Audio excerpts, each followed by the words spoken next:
Hey everybody, welcome to the channel that takes you deep inside the San Francisco 49ers. I am your host, Jack Hammer, and it is time for the first 49ers film breakdown of the 2023 season. Week 1 is in the books. It is time to take a look at the 49ers offense. We're going to get into that today. We will look particularly at Brock Purdy and his performance, but we're also going to get into the rest of the 49ers offense as we go through the show. Want to just take a shout out really quick to a few folks over in the comment section. In particular, we have Raphael 569ers who says, "Good afternoon, Jack, members of the Toolbox, and everyone.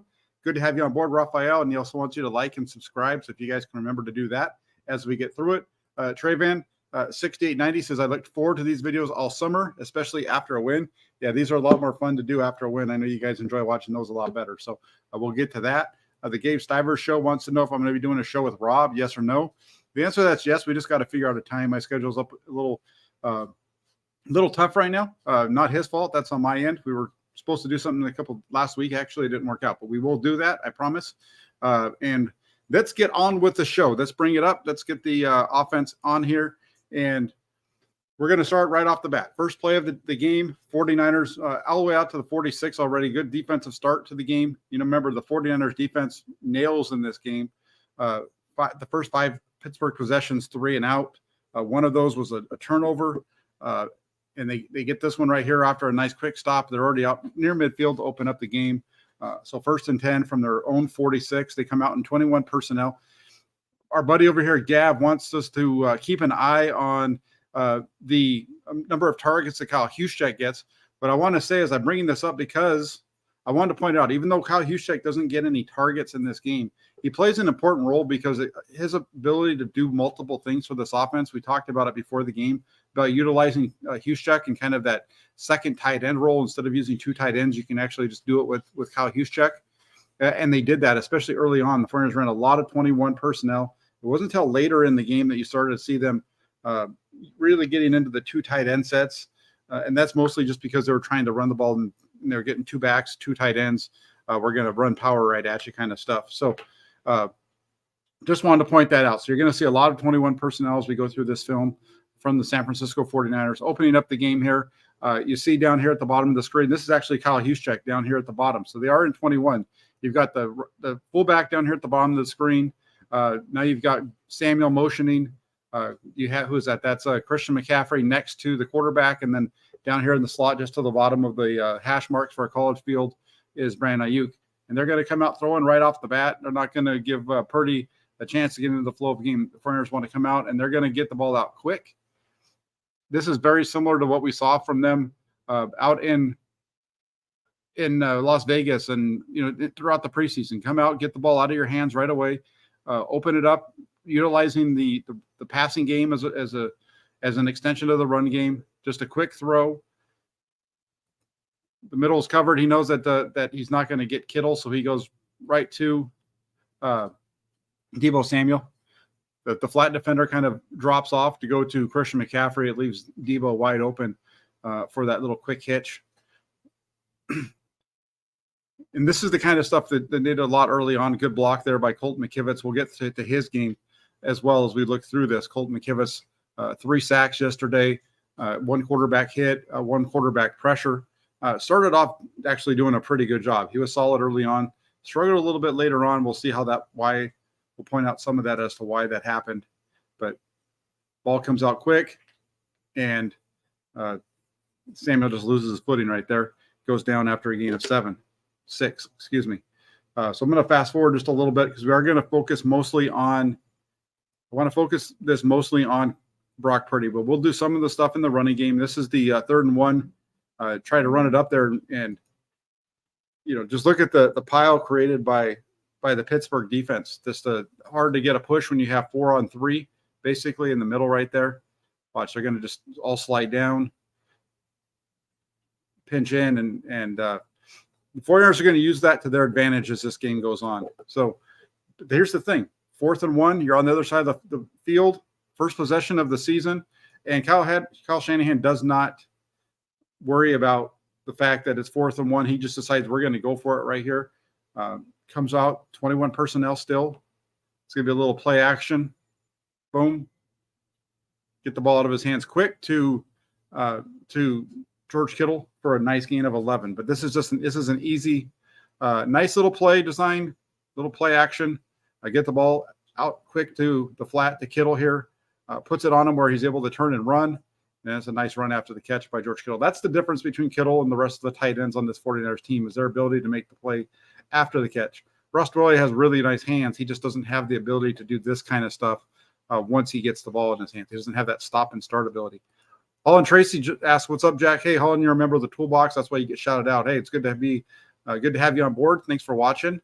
Hit that like button, guys." We also have Luke Walsh who says, "Hey, everyone. Hi, Luke. Good to have you on board, too. Make sure you hit that like button as well. I know you will." So nice little start for the 49ers right there. So I'm going to keep it. We're just going to roll this through for this because, nice start. Now you're down in scoring position still. 21 personnel here for the 49ers, and they're going to run it to the left side with McCaffrey, little toss sweep. Yeah. Nice gain of 7. They had a lot of chunk plays like this in this game. When you look at the running game, Christian McCaffrey had about 10 of his 22 carries were for 5 yards or more. Nice job being able to get the blocks in the running game and generate some push. I was a little bit worried about that. That was a concern that I talked about in the pregame show. I talked about it in my pregame write-up as well. But the 49ers offensive line doing a really nice job moving the ball on the ground in different ways. So you see the toss here to the outside. Hushai gets a little caught up, so he doesn't quite get to linebacker. I don't think it would have mattered anyway. That's where his track was going to take him. And then they come back 2nd and 1, so 2nd and short, and they're just going to run this little counter to the left side. Not even really a counter. He just kind of starts off to the right, goes back up to the left side. Just a really nice run by Christian McCaffrey. They're just reversing out. It's not quite a stretch play. It's more of just a roll where you're just coming, straight ahead. Zone type of blocking, inside zone type of blocking from the offensive lineman here.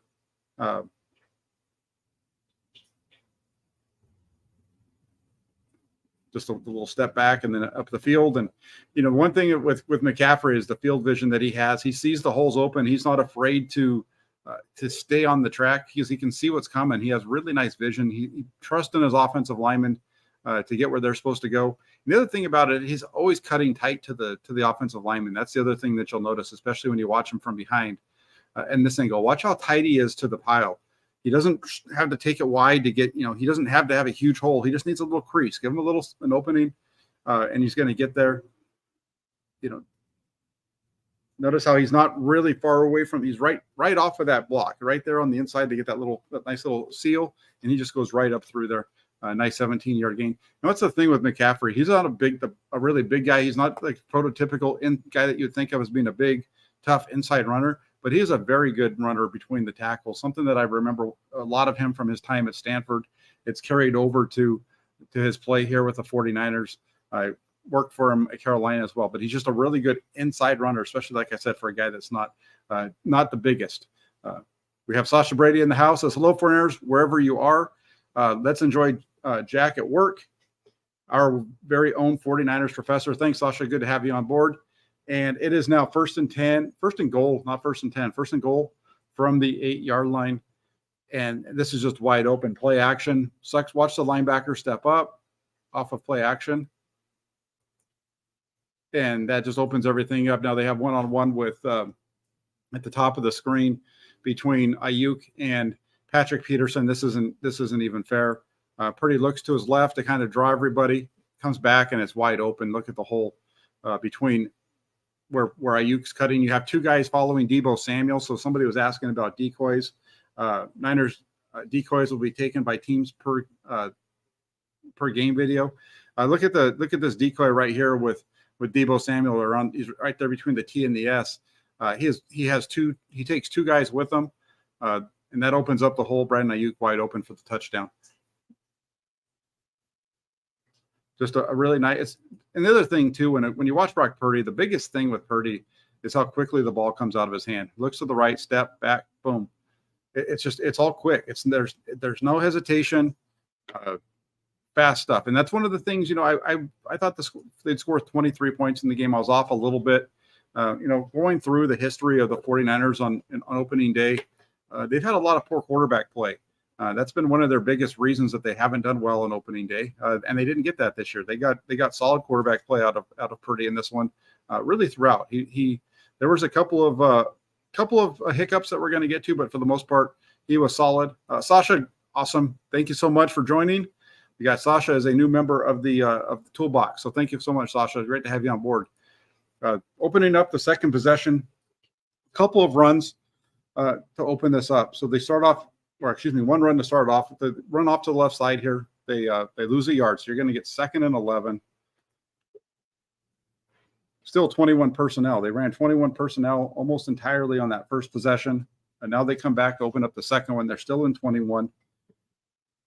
This is really going to be, I think, their bread and butter personnel because of Juszczyk and what he can do, at least until Braden Willis becomes a factor, and that might not be really till next year. So still in 21 personnel, but then again to what I said at the opening when Gav was asking about Kyle Juszczyk and how many targets he gets. He doesn't really need to get targets because he can move around, and his ability to move creates mismatches throughout the offense. So look at the way that he's already separating. Look at the opening in the middle of the field. Just based off of where the 49ers have aligned, the Steelers still come out with a 5-man front. They got their 2 ends and 3, looks like might be 3 down linemen. Maybe this is the linebacker that's up here. I think it might be. But look at the opening in the middle of the field to start off with before they even get going. Then they're going to motion McCaffrey in just a little bit. And this thing just opens wide up over the middle. Yeah, it was a linebacker that was there. But look at the gap. I mean, this is for a quarterback who understands what they're doing and what they're seeing, this is easy pickings because there is, at the snap of the ball, there's 15 yards between Brandon Ayuk and the closest defender that's going to be covering him because the inside defender right here, he's standing about the 44-yard line. That inside defender, he's tied up with Christian McCaffrey. That means that all this middle is wide open as Ayuk starts to drive up the field. Purdy knows this, and he sees it right now. He knows where he wants to go. There's nobody there to cover him. Just look at, there's still 10 yards of space between Ayuk and the safety up top. The corner out here playing outside leverage. The inside defender taken up by Christian McCaffrey. This is like shooting fish in a barrel. Wide open, puts it right on him. Nice play, and you're 23 yards on the 2nd and 11 play.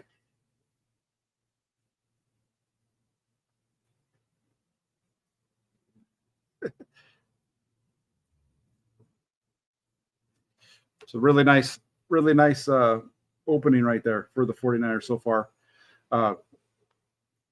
Watch it again from this angle. You see the safety back there. So they motion him out. The safety slides back. As soon as the way that this is all playing out, boom, he knows that he's got it, and it's just easy. Like he knows. Again, I say easy a lot, knowing that it's not really easy, but it is.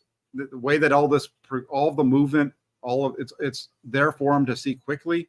And all he needs to do is catch it and get the ball out on time, and he does. So nice little play right there. And then this is where they get themselves into a little bit of trouble. They run a little bit toss. I'm going to keep it rolling.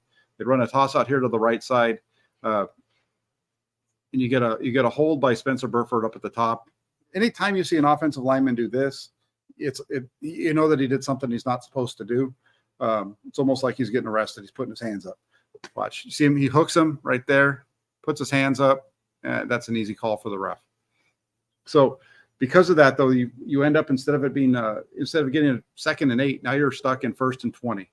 So I just wanted to show the play because I wanted to show the penalty. So that backs them up. So now they're going to have 1st and 20.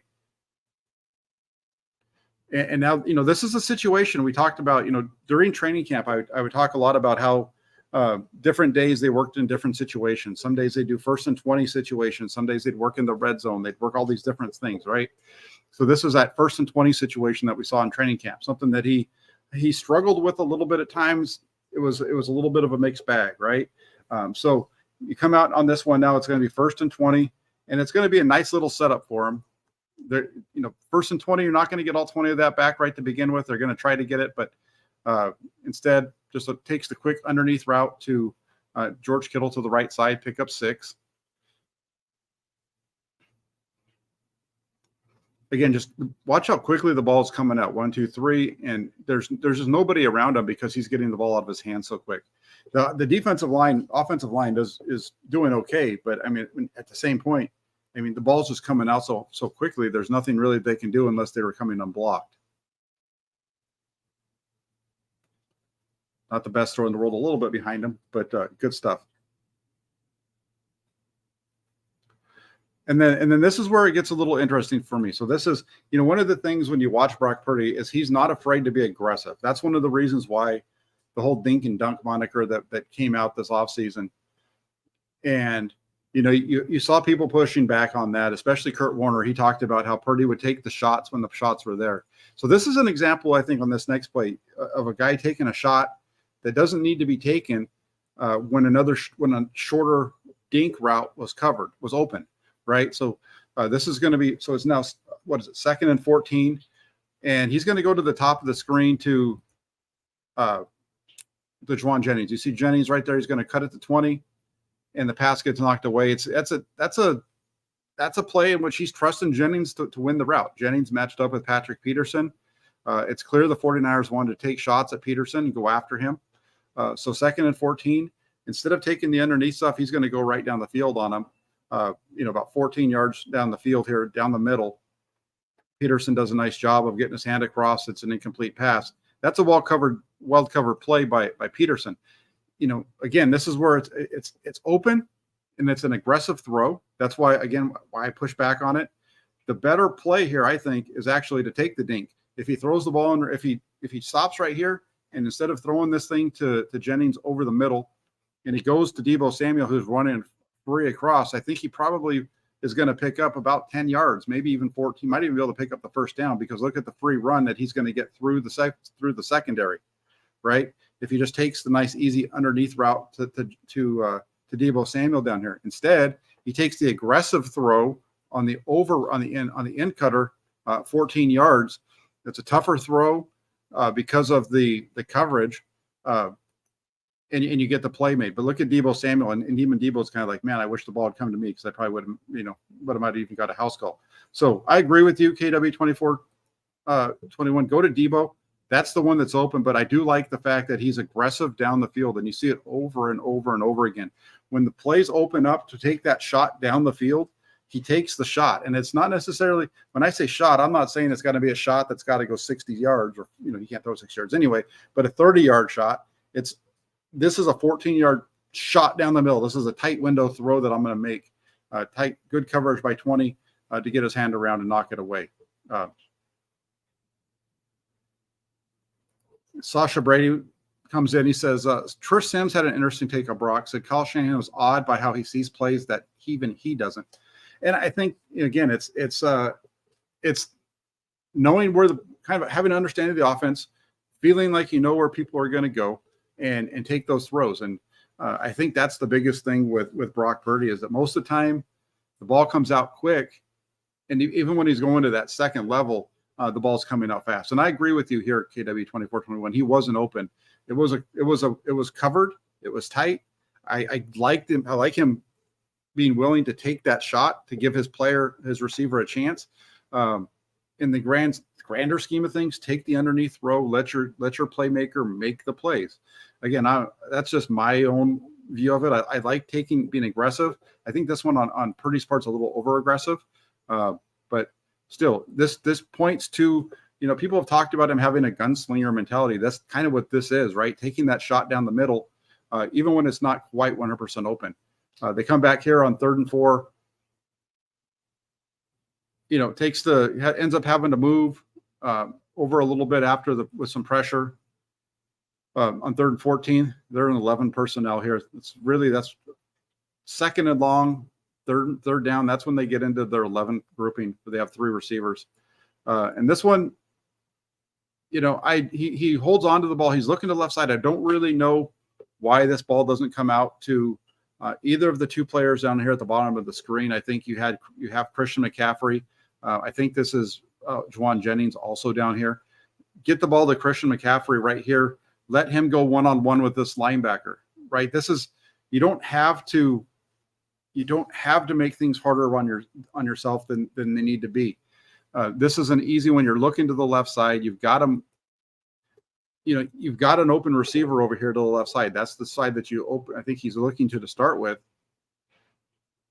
And he's got him right there. That little bit of pressure maybe is why he pulls it down. But just take a step back, get the ball to McCaffrey, let him work one-on-one with the linebacker, because I'll take that any day of the week and twice on Sunday, because I think he's going to win. I'd rather have 23 on 55 than the quarterback here having to scramble and make this little throw that he does to Kittle. It's a completion. You get a couple of yards, but it's not. Get the ball out to McCaffrey. He's too good of a player. Put it in his hands. Let's watch her from this angle. You'll see some pressure coming over here on the left side. Both Hayward and Highsmith do a nice job of getting in there and pressuring him. That could be part of it too. Because see, right there, I think that he probably could have got the ball out when he was making that little hop. But, beyond that, that's a tough one. He just needed to have his feet set up underneath him a little bit better, I think. But hey, they get down there. They're in field goal range again, so now they're up 10-0. Finally, for the first time in this game, they're going to get backed up a little bit to open up. They've been out the 46 and across midfield so far to start with. Now they're backed up to their own 32. And they're going to come out and they're going to run a little. I like this one because he's going to try to hit the backside slant to start off with. This is the play the 49ers. It's funny because now that I watch it to talk about it on here, I realize what this is. This is the play the 49ers ran over and over and over again when Purdy got into the game, when he started. When you go back to the game against Miami of last year, they ran this play repeatedly, and it's 4 strong. You got 4 receivers going to one side, backside slant. Usually it's a slant. Sometimes they'll run it as a hitch. So on this play, what you've got is you got a backside. The hitch is the slant. Is Ayuk. Then you've got Kittle running a corner. The inside receiver to the left side, which in this case is McCaffrey, runs a little curl, little hitch route. And then you've got the back with Kyle Juszczyk out here as your swing guy. You see where everybody's going there? So here's Ayuk on the slant. This is Kittle going to the corner. Here's a little hitch. The back, here's right around the 26. I just remembered, you guys can't see my pointer. Right around the 26, you have Juszczyk leading the way for Deebo Samuel. So let me get back to the beginning of this play before it started. Now that you know where everybody's going to go, right? We're going to get a slant at the top. You're going to get a corner from Kittle. A little hitch from McCaffrey, who becomes the wide receiver out of the backfield. See, that's the kind of value that he adds, is you don't have to have a receiver be that guy. You don't have to be an 11 personnel with Chris McCaffrey out there, which kind of changes what you're going to see from the defense. This is a really nice one because your automatic is to go backside slant. He looks to the slant. It's covered because it's going to be wide open except for TJ Watt doesn't rush. TJ Watt slides back into the passing lane, and Purdy sees that quickly. You can see him start to throw, but he recognizes it, pulls it down, goes right back to number 2. Really nice job by Purdy. This is quick. It's slant, hitch, flat, and then to the corner. And he really could have gone to, if he had more time, or if he'd given himself more time. When you watch this play, he could have gone anywhere other than the slant. Everything else was open. The slant's covered. You've got McCaffrey coming up, and because McCaffrey's coming up, look at Kittle's. Actually, well, maybe that linebacker would have slid back into his path a little bit more. But still, this is a play that they ran a lot, that they did a really good job, and good stuff for the 49ers right here. Good play by Purdy, gets hit at the end of it, and a nice little start to this one, a gain of 7. But I just wanted to point that out because of the way that they get there.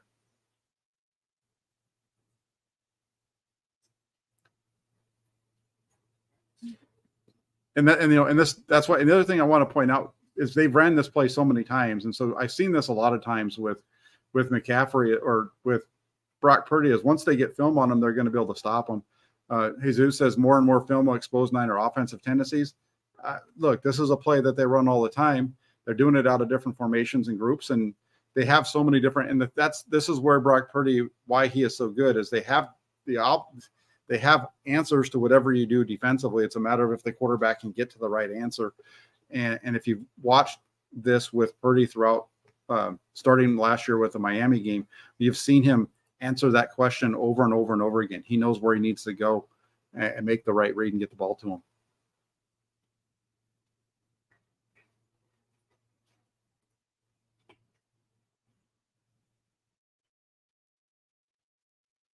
And that's a throw right there. It's a short throw, gain of 7, but it's kind of goes to what Sasha was just saying there on the screen in terms of getting the ball out quickly. Watch Purdy's feet on this. He's not even stepping to where he's throwing. He's looked to the left, and he's pretty much just flat-footed having to make the throw.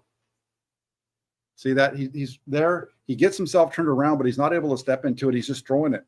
And so there's that bag drill that we see the 49ers run that everybody talks about.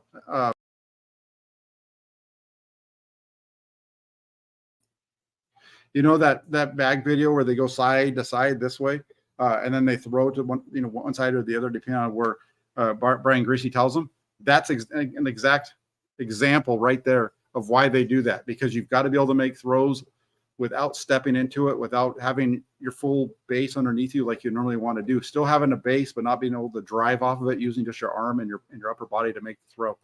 Really good throw right there. Nice play by Purdy. Yeah, it's only 7 yards, but it's a positive play for that offensive group.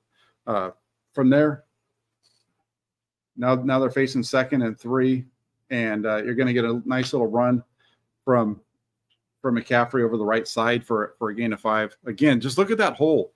When watch this from behind. Look how small this little crease is that he cuts up into. He knows where he's got to go, and he finds just look at this crease, right? Right now. Does it look like there's anything open? There's a little bit of a step, but he sees it, and he's right off of Aaron Banks' rear end. That's perfect running. That's how you want to teach. That's how you teach your running backs, is to try to keep that thing tight to the hole, just like that. And he does really nice job of it. 1st and 10, still in 21 personnel. They've been in 21 almost this entire time, except for when they've had long yardage to go situations. 1st and 20, 2nd and 14, 3rd and 14. But they're right back to 21 personnel again, sticking with their best players. This is really their best grouping of guys: Kyle Juszczyk, George Kittle, Debo, and Ayuk. And this time, they're going to motion across. So you've got one-on-one with Kittle and Peterson. And again, they take the shot there.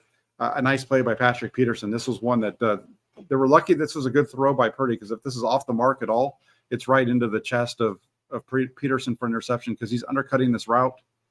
And the ball's there, but he puts it out there in front of him just enough to where Peterson wasn't able to make the play. Watch it from the end zone. After the motion, you're going to end up with one-on-one. Basically, it's one-on-one between Peterson and Kittle. Caught a break right there. That was a close call for Brock Purdy on that one. But they come out, they throw the ball on 1st down. Now it's 2nd and 10, and we saw the 49ers have a lot of success with this last year in Week 1, getting into the shotgun, running this. This is basically they're running split flow, where you've got guys going both ways. So you've got the most of the right side blocking down, and then you're bringing over, I think that's your guard and your fullback to lead and kick. Yep. And again, just right up the gut for an 11-yard gain. I just straight up your, straight up right up the middle.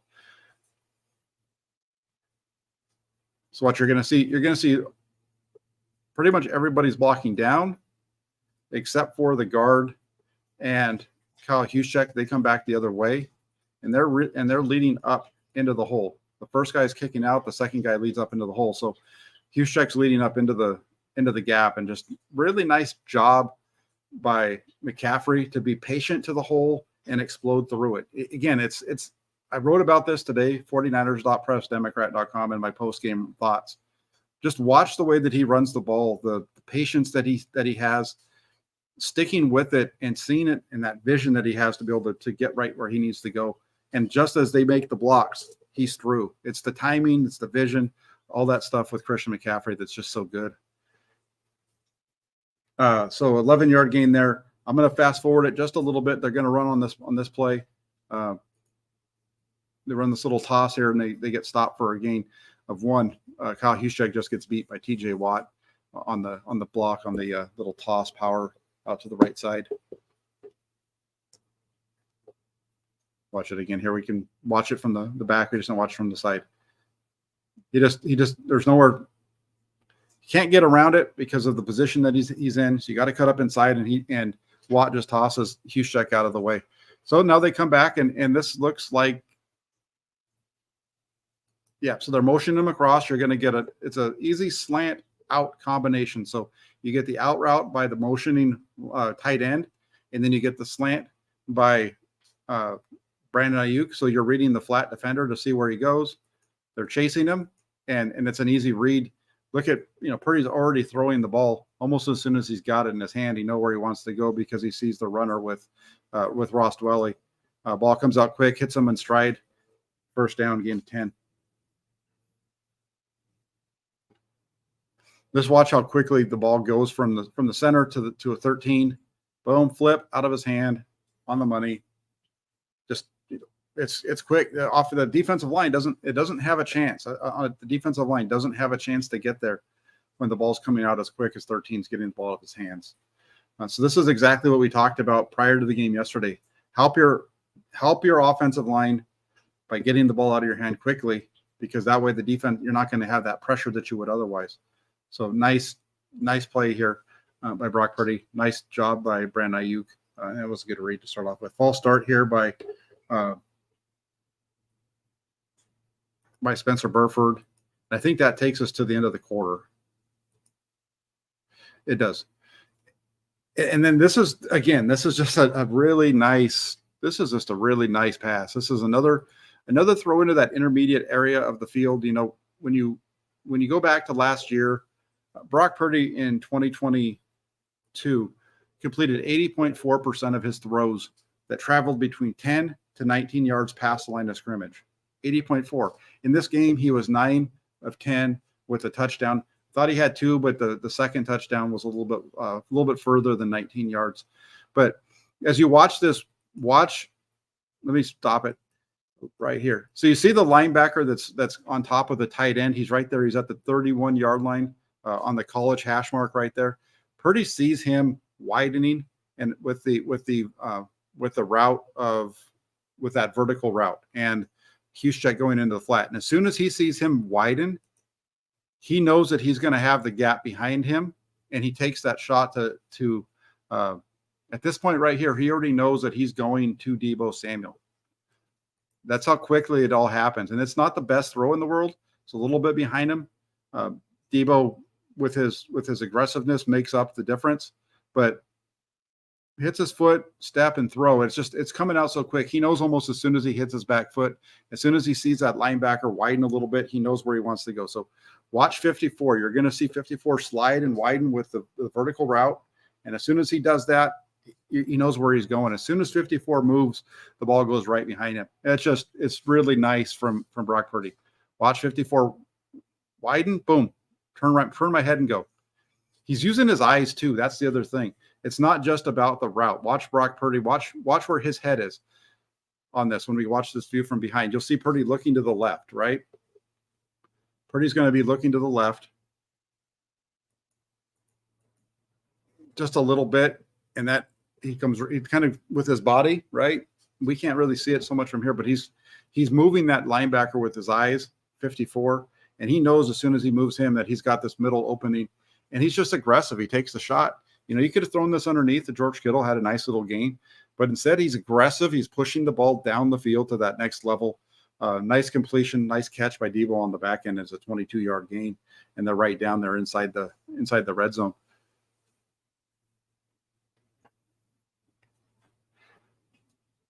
And then you get a little toss out here to the left side, loses 2, and that's going to set him up with 2nd and 12 at the 19.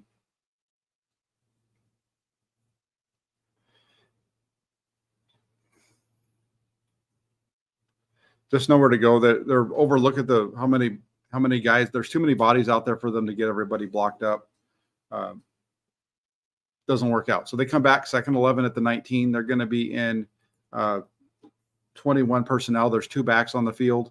You got McCaffrey here. You've got in the backfield next to Purdy. You've got Juszczyk over here in the wing position right off of Trent Williams.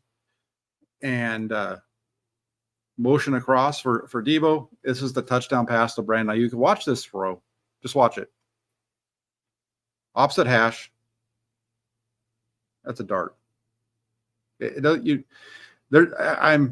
just so much talk about Brock Purdy. There's been so many questions about Brock Purdy's arm strength. So much talk about Brock Purdy being limited. This is a big time throw. This is basically the same as a 20-yard out because it's going to the hash. It's 20-yard out because it's along the sideline. I know it's a vertical route, but the velocity that it takes to throw this pass is about the same as if you're throwing a 20-yard out route. And a 20-yard out route is one of those throws that really shows off the arm strength of a quarterback. If you got a quarterback that can throw that deep 20-yard out and he can put it on a line to him, that's what separates an NFL quarterback, a top-level NFL quarterback, from a guy that's not. And this is based, just watch. I mean, look at the throw. Hits his back foot. He rips this thing. And it's a really nice play on the backside. This is a lot of velocity. It's getting there. And, again, it's the velocity. I've been saying this all offseason. I've been telling you guys this since we saw him in training camp. The velocity when he needs to get the ball there, Brock Purdy can put as much zip on it as you need it.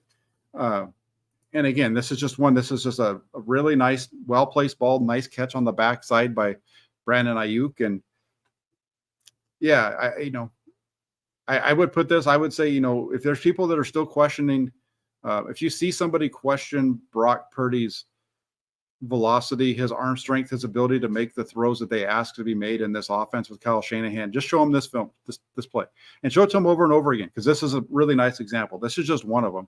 There's been a couple of them in this game already, but this is just another one. Like Raphael 5629er says, what a throw. It's really nice.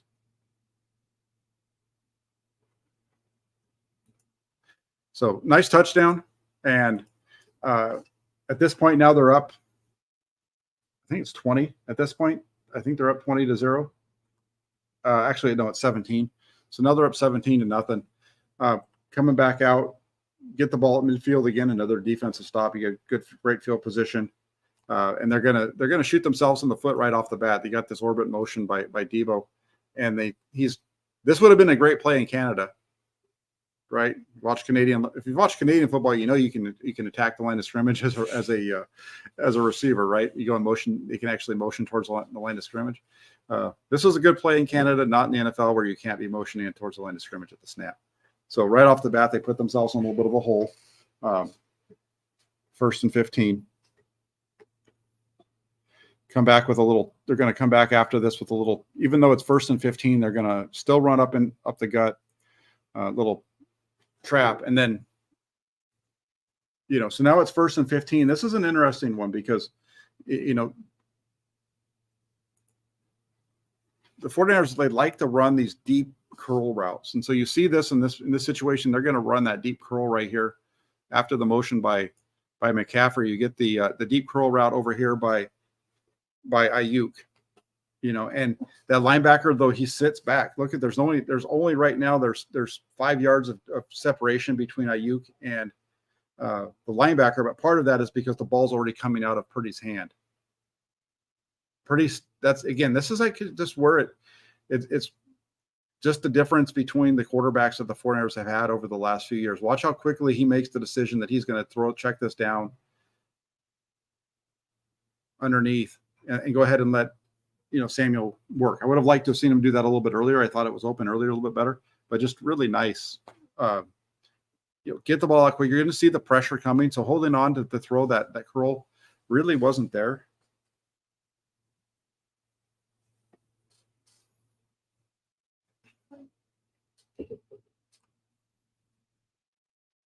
So that little 7-yard gain, though, remember it was 2nd and 14. So that sets them up now with a 3rd and 7.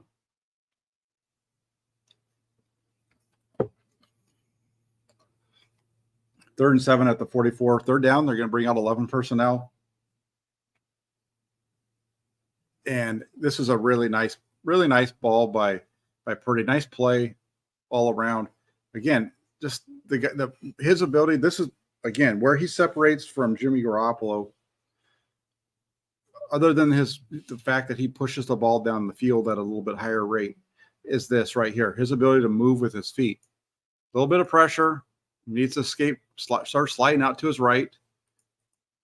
A man there, so he plants his foot, attacks the line of scrimmage, drive it into Brandon Ayuk for a gain of 16. Then you get a personal foul on top of that for another 15 yards. This is just really high-level quarterback play. Yeah, I know people say it's just you don't have to do a whole lot in this offense. It's all wide open, but this isn't Kyle Shanahan right here. This is Brock Purdy making a play, because this is what Kyle Shanahan talked about when he said having a quarterback who can bail you out when things don't go right. You know, all that talk running up in that run up to the draft when they're looking for a quarterback, and you kept hearing people talk about wanting a quarterback that could play 11 on 11 because they're a threat to run and all that kind of stuff. This is really what Kyle Shanahan was talking about. A quarterback right here who, when there's some pressure, can make people miss and make the throw. And and we've seen him do this before. It's not new. We saw him do this last year, but it's good. Ronnie Steele says, we've been needing a quarterback that wants to win, that has a chip on his shoulder. The amount of times he went after Peterson despite the coverage shows he wanted to make him pay. We need that killer mind, and I agree. I think that's why these guys like him, is because I think Kyle Shanahan is also wanting to go after Patrick Peterson too. That they knew that was a weakness that they wanted to exploit. But the thing for me is the way that Purdy answered that question in the press conference. You know, they asked him about that, and he just kind of says, "Well, wasn't that second touchdown, the deep one on the right side, wasn't Patrick Peterson in coverage?" And he kind of just gives a little wry smile, and that just kind of MFR attitude that Brock Purdy has. That's what separates him from other 49ers quarterbacks in the past, and it's one of the things I think that really separate him with his teammates as well. So they get down here, and then they're going to stall. So little toss out to the left side right here. They're going to pick up 3. Let me fast forward it. 2nd and 7. We got to speed this up. We're already 40 minutes in. We're still in the first half. 2nd and 7. There's just nowhere to go with this. And this is where, you start to see pressure. The pressure is coming in quick, and there's nobody open quick. And so he's not able to get the ball out of his hands quite like he was before. If you watch this, all the receivers are running deeper routes. He plants, he's looking to throw, but there's nothing there. You still got the vertical route. You have Ayuk still working downfield and 89. Maybe try to get this ball out over here to Kyle Juszczyk. I think the play design really was to go across the middle to Deebo Samuel. I think is really where they wanted to go. Just looking at the way the receivers are running their routes down here, watching Ayuk and Warner, it almost feels like they're not even trying to run routes. It almost feels more like they're trying to get upfield so they can work the ball to Deebo on the crosser as kind of more of like an extension of their screen game, but not there. This is the one where he recovers the fumble with his rear end.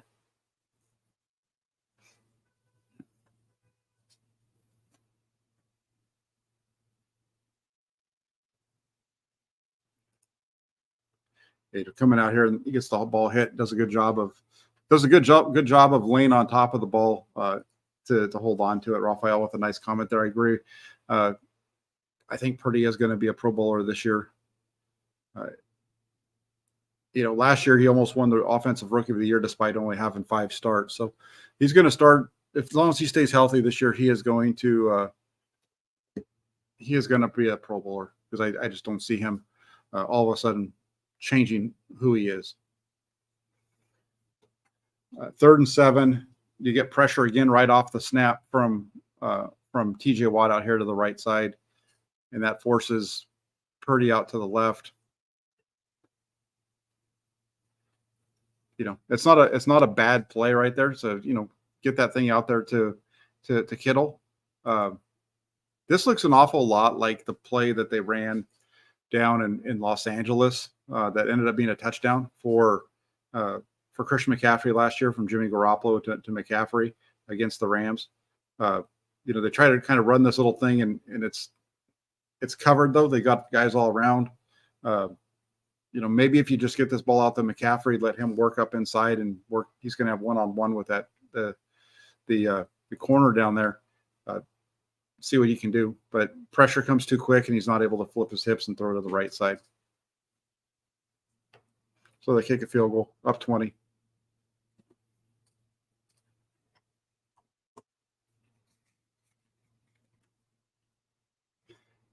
In the second half, there's only 3 possessions for the 49ers. Actually, there's 4, but one of those possessions is the second half is going to actually go pretty quick when I look through it, so we'll be fine. Again, like I said, the only thing here, they got the pressure coming off. If there's just a way that he could have got over here, I don't think he's even looking that direction. He decided pre-snap he was going to work left. Then this is the final one. This is they're finally get backed up here. Finally get backed up all the way to the 20. What are they at? The 24 to start this one. And they're going to take it. They want to go. They're taking a big shot right here. This is what they want to go deep on this one.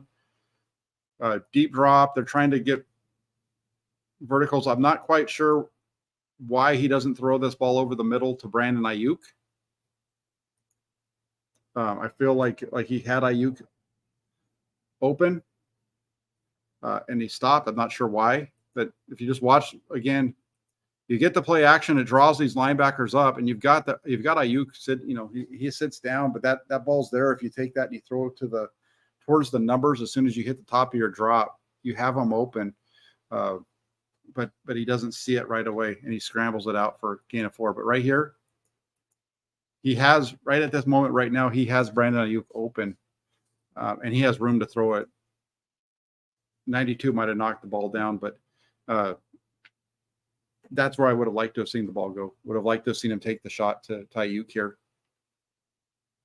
Again, throw that ball to Ayuk's right shoulder to your left side a little bit. I think it was a nice play. Doesn't do it though. So 2nd and 10 or 2nd and 6.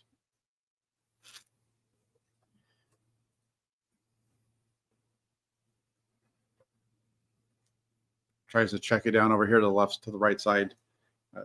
The pressure really picking up. Watching the game, the ball was coming out quick early on. Watching the game live, it felt like hold on real quick. Taylor wants to know what route is Ayuk running there. I think what Ayuk is doing is he's coming across, and then he's reading, and because of the zone coverage, I think he's sitting down. I think a lot of times they'll bring that guy across. So I think right there what they're doing is he's sitting down. And I think that's why Purdy could have come to his left side a little bit. I think that's what he's doing. I think he's running, he's reading, and then sitting down as a result of the coverage that he's reading. Kind of like a little bit, almost like a curl.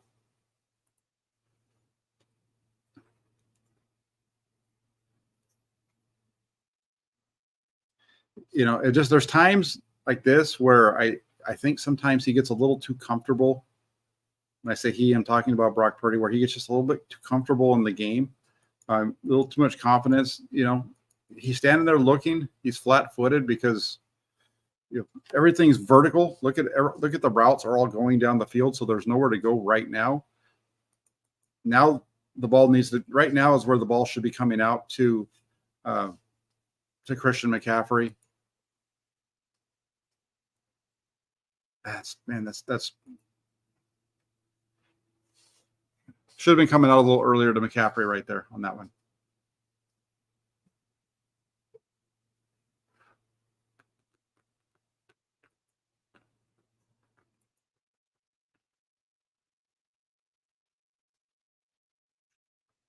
And they come back on 3rd and 6 with a 7-yard completion.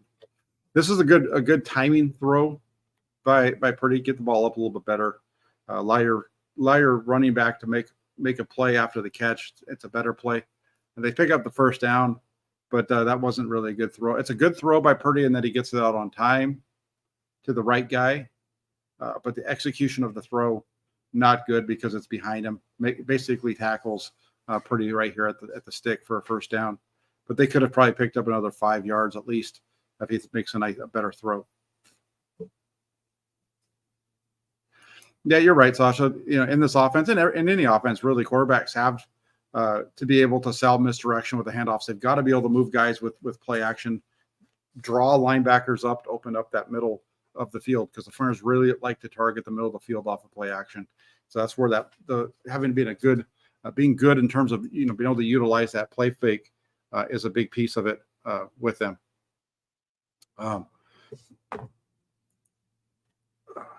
So now 1st and 10.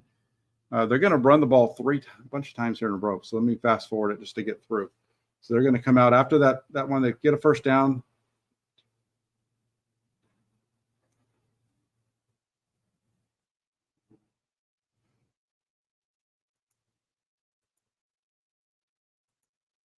Four runs in a row.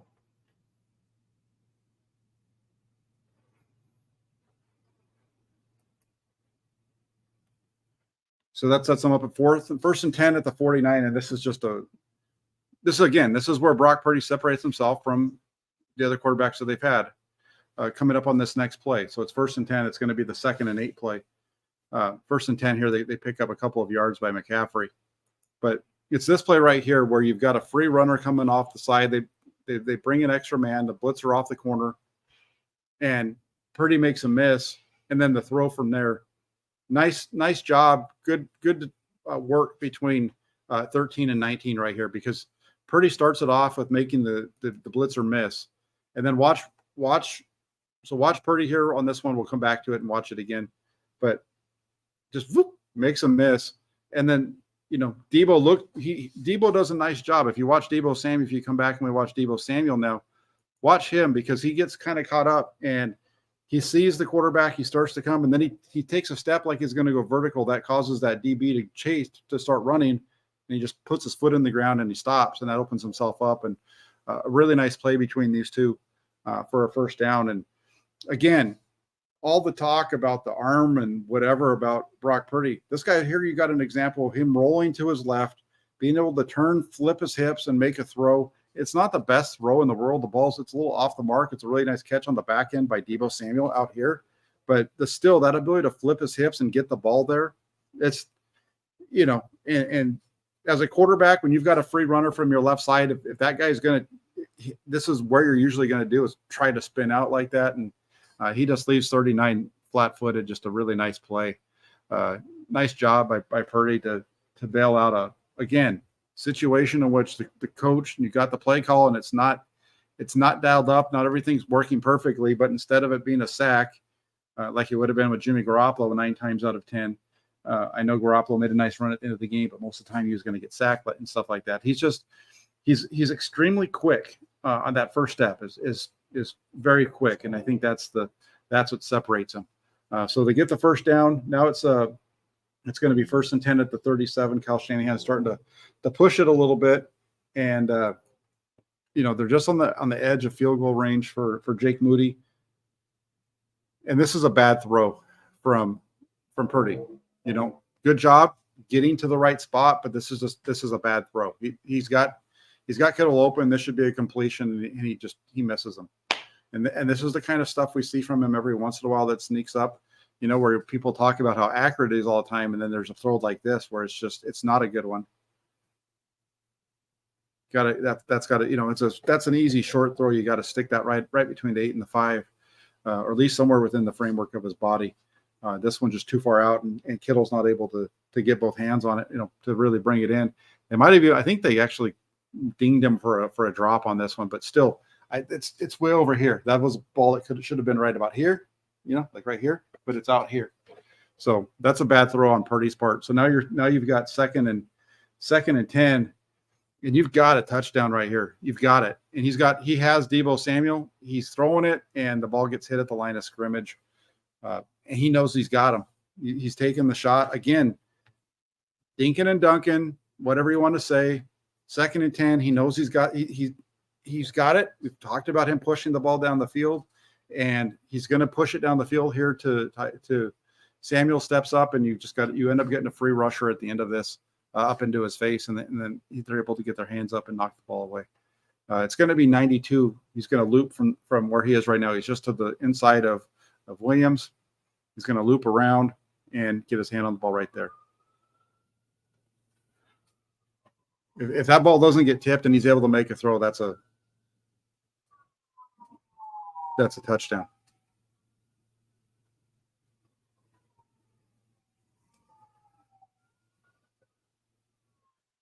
That inside release vertical route is one that Purdy does a good job of hitting most of the time. And then here you get an illegal snap on. If you just want to let this run, this is funny because it's an illegal snap because he just comes up and snaps it without getting set. I don't know if this is as much of an illegal snap as is illegal motion because he's not really set, barely gets his hand on the ball. So illegal snap sets up 3rd and 15. You're going to get pressure in this situation from Watt. He's going to slide to his left. He's going to throw it away. Like I said, as this game went along, it was really a good start for this offense. That's not even Watt actually. That's 90 something. There's nobody open down the field. He's looking to try to hit downfield. Watt's going to actually get tied up inside on it.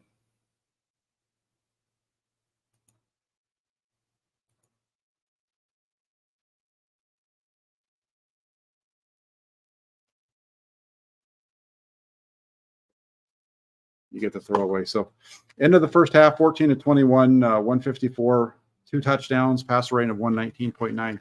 Second half, not going to be quite so hot for Purdy. Not going to be bad, but it's not. Part of it is the second half game plan changes quite a bit as well. They're going to come out and they're going to be successful right away. So they come out first down. They've been running pretty much 21 personnel in this situation all the way through, and they come out here. They're using 11. So they have Jennings out there, I think, with Debo and Ayuk. Play action, and this is a nice one from Purdy in that he wants to go to Debo quick across over the middle. This is, but it's not there, and so he ends up having to pull it down, and he has to hold it until he gets to the second window. Watch it from this angle. You see, he's going to want to throw right now. Not there. Lets it clear, and really that pump fake helps turn the hips of the linebacker to make Debo more open than he would have been otherwise. Watch 54 really turn with the pump. So motion across, play action. 54 is all tied up. Not the best throw on the backside of that, but another quick 10-yard completion, open it up. And then we're going to stick with this because this is just a beautiful.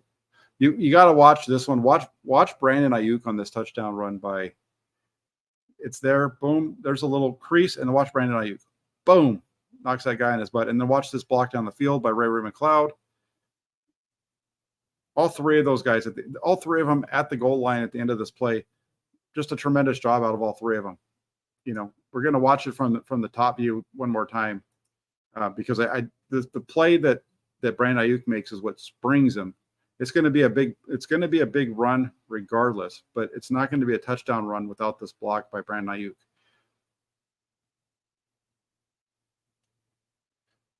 Outside zone, cuts it up, spin, and watch this block. Bam. What a block. And then this last one to finish it off. Just kind of follows him and then decides he's going to put his head down. Just really good stuff out of all those guys. Brandon Ayuk, just a dog when it comes to blocking in the running game. Watch him because it's an outside zone, so everybody's running the zone track. And now watch this. Sees him break it. I'm going to lead the boom. Knocks him flat, and this play's over with. This is the difference. This is where Brandon Ayuk this is where he is Brandon Ayuk is a stud receiver. He's a really good wide receiver. But man, he makes where he separates himself from other receivers and where Debo Samuel separates himself, especially in this offense with the 49ers is stuff like this, because the difference between a nice 15-yard gain and a touchdown for 65 yards on this is Brandon Ayuk's block at the line of scrimmage and then Ray McLeod's finish down the field. That's a play like that to me is much prettier than a long touchdown pass. I think a 65-yard run where you see so many different things happening to make the play work. I think that is such a prettier play than a 65-yard touchdown pass. That's just my preference. The blocking, like Holland says here, oh my God, what perfect blocking. Braver McLeod had the presence of mind to just be in the way and almost act as a screen for McCaffrey into the end zone. Absolutely right. And and I agree with Sasha here. He says that's the play that broke the Steelers and their fans. I agree. They'd gone into the halftime with a little bit of momentum because of that drive right at the end. So instead of it being a 20-0, it's 27-7. You come out of the halftime, quick 10-yard completion by the quarterback, and then a 65-yard burst. This game was over at that point. It was Pittsburgh was ready to call it a day, go home. They knew they weren't going to win this one. So quick one there. They're going to open up again. 21 personnel now. They're going to go right back to. You got Ayuk down here in the slot. And again, this is just he's getting hit in the face as he makes this throw over the middle to Ayuk. Watch it from this angle. Watch 90 get up inside, and he's got to run at him, and he just plants his foot and he puts it on him. Just a really nice throw, plenty of velocity, plenty of arm strength to get this over the middle. It's right there for him, and he takes it, and that's a really nice play from the quarterback of the San Francisco 49ers. Watch it again. Watch 90 break through. He's right in his face. He steps into it and delivers a strike to Ayuk for a pickup of 16.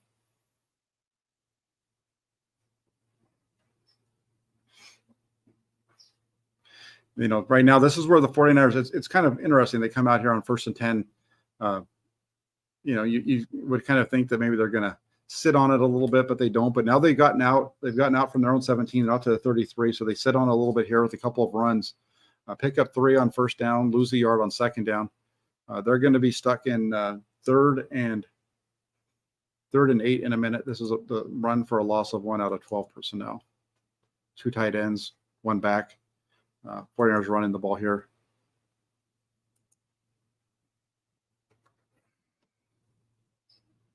Shucks. Hold on 1 second. Sorry, everybody. So now you've got 3rd and 8 at the 35, 11 personnel for the 49ers. Really strong at the top of the screen. You've got 4 receivers up to the top, 1 down here to the bottom. Everybody's blocking, and it just opens wide open for them. And again, nice pitch and catch. Nice pitch and catch from Purdy to Ayuk. Again, another intermediate level throw down the field. The nice, if you want to pick out something about this, the throw's open. Watch Purdy's pocket presence. Watch him slide quickly to the left and get the ball out. He's holding it because he's letting these guys come across the field. Spencer Burford gets beat like a drum. And even though Burford gets beat, you're going to get some help. You're actually getting McCaffrey's helping McKivett. So you think you're going to get some help here, but then Burford just busts. Okay. He's got to slide to his left, and he's making this throw while sliding away from pressure. Again, not able to set his feet. He's having to slide, throw. Just again, high level quarterbacking for the 49ers.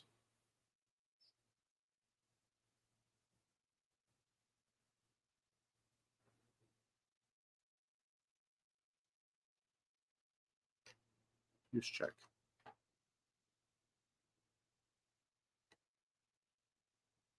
So after that, they're going to run it a couple of times here.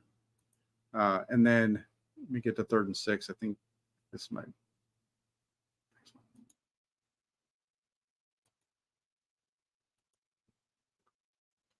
So 3rd and 6 of the 49. This is going to end up being a sack. So, it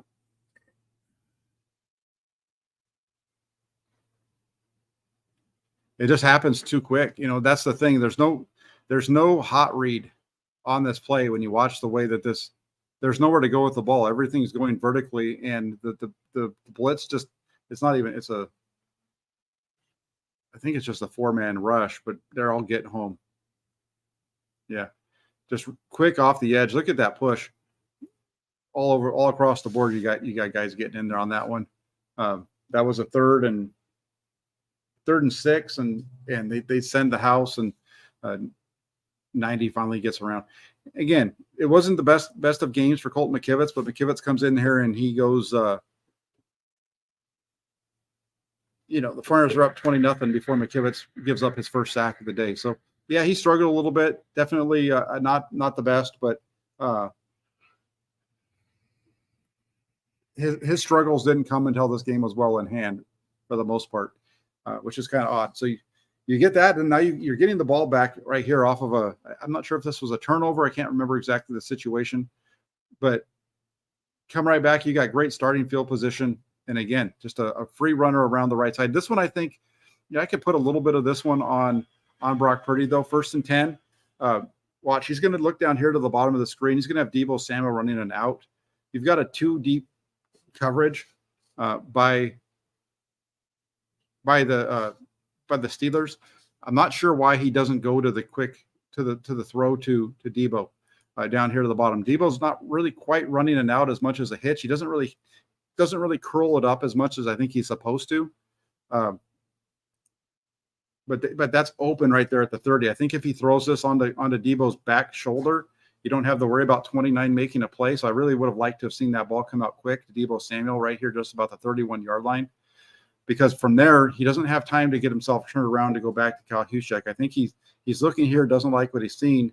He's turning around to go back to the right side as he gets hit. I think he's just taking too much time here. I think this ball should have come out quicker to Deebo Samuel. This is similar to what we saw, again, like we're just talking about preseason games.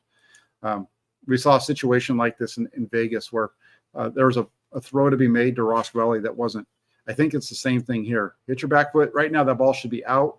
He's looking at it, staring it down, and it gets sacked. Now, that's not necessarily to take all of the blame off of McKivitz, because McKivitz does get beat here. But this ball should have been out. This ball needs to come out, hit the back hip of Deebo, and I think you get a completion on this quick out. Right here, 1, 2, 3, throw. Instead, he's holding on to the ball, and then you get the sack. And if you're going to hold on to the ball and not make the throw, you better damn well hold on to it when you get hit. He doesn't, and it's a fumble recovered by the Steelers. Actually, no, he doesn't fumble it. I'm sorry. Yeah, no, this is the one where he fumbles it. But that ball needed to come out, and then the ball needed to come out to the flat. Didn't. That's a bad play by Brock Purdy on that one, I think. I would put this one on Purdy more than I put it on McKivitz. I know McKivitz gets beat quick, but this ball should have been out quickly to Deebo Samuel over on the left side. So we're going to fast forward a little bit. They open up the next possession with a nice run. Well, let's watch that one because it's a nice 11-yard run. They're backed up at their own 8. You're going to get a nice little run here to open it up. Similar to that one earlier that they ran, except for this time he slides outside a little bit more, but a nice run there. Again, just watch how tight he runs this thing to the hole, though, right off of everybody. And that's just the difference in having where this offense is with Christian McCaffrey as opposed to where it is with Elijah Mitchell or Jordan Mason. Both good backs, but different at the same time. Little screen out here to McCaffrey, picks up a couple of yards, trying to just keep the quarterback, instead of utilizing the pass as a run. Right here, this little quick little screen. And that's going to bring up third and 4.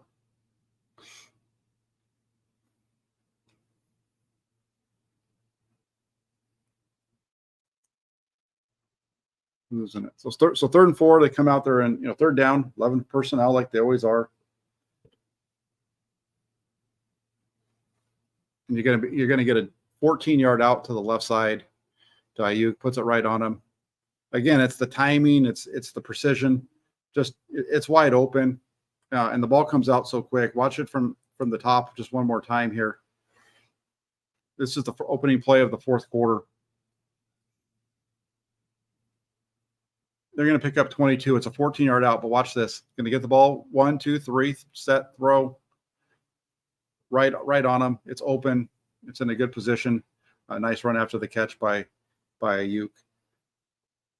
They just make it look so easy that I can understand why people don't take it as much of a positive. Don't really see how good he's playing because it looks so easy, and it looks easy because everything's in time, everything's in rhythm. The quarterback's boom, boom, boom, getting it out, and that just makes the offense makes everything look like it's a lot easier than it really is.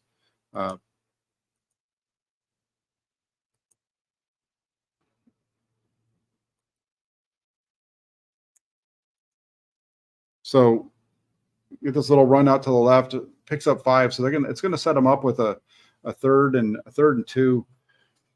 This is going to be an incompletion out to the right side from Purdy to Christian McCaffrey.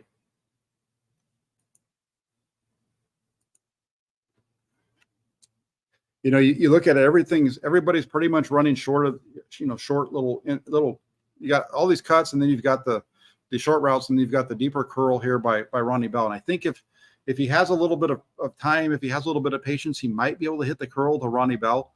The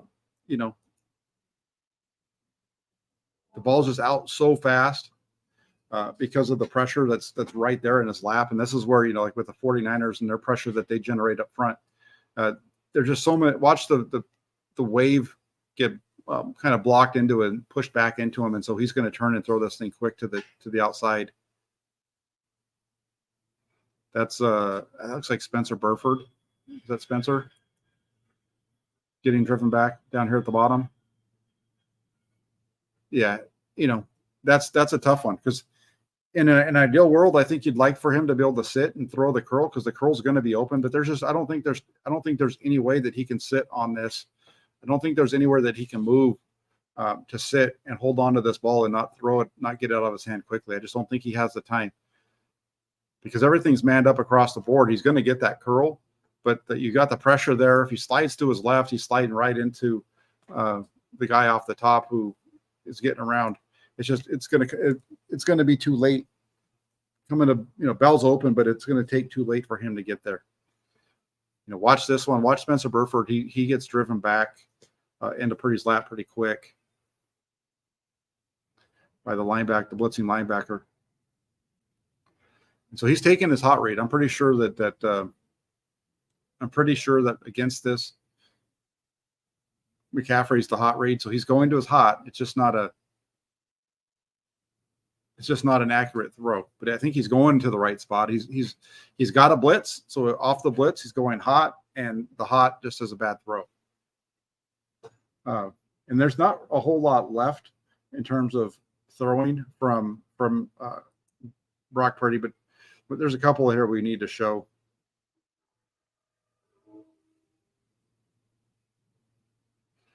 Right, 2nd and 11, they're going to try to throw a screen out here to the right side to Elijah Mitchell that he drops. It's a good thing he drops it because it would have been a loss. That's an example of where a drop, you look at the stats and the guy's got to drop, but it's a good thing it was dropped. And 3rd and 11, we got to watch this one because of the play by Purdy. The movement ability, again, using his legs to make a play, move, not there, step. 18, you got to work a little bit on that slide, though. That slide looks like that's not a good slide. For a baseball player, for an ex-baseball player that Purdy is, a guy whose dad's an MLB former professional baseball player, this is not a good slide at the end of it by Brock. Just kind of falls down. But nice play, sets it up, puts him in field goal position at least. And then we'll get to the last one.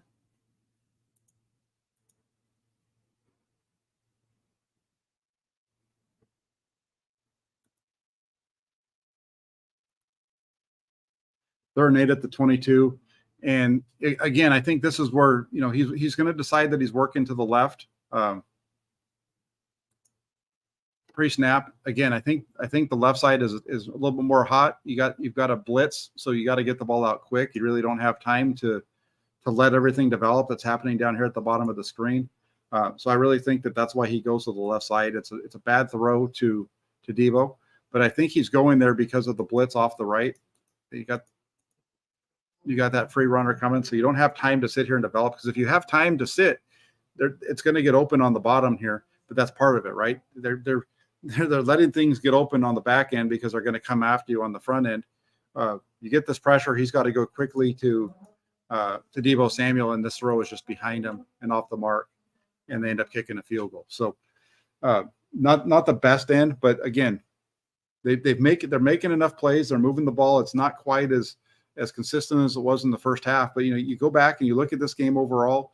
You look at Brock Purdy's performance, and the biggest thing with Purdy in this game, 19 to 29, 220 yards, I think was the number, somewhere around there. 2 touchdowns in the first half. Passer rating of 111. 2 touchdown passes. When you go back and you look at this game, you look at Brock Purdy. Brock Purdy now in 6 regular season starts has thrown more than 2 touchdown passes in every start. First quarterback in NFL history to do that.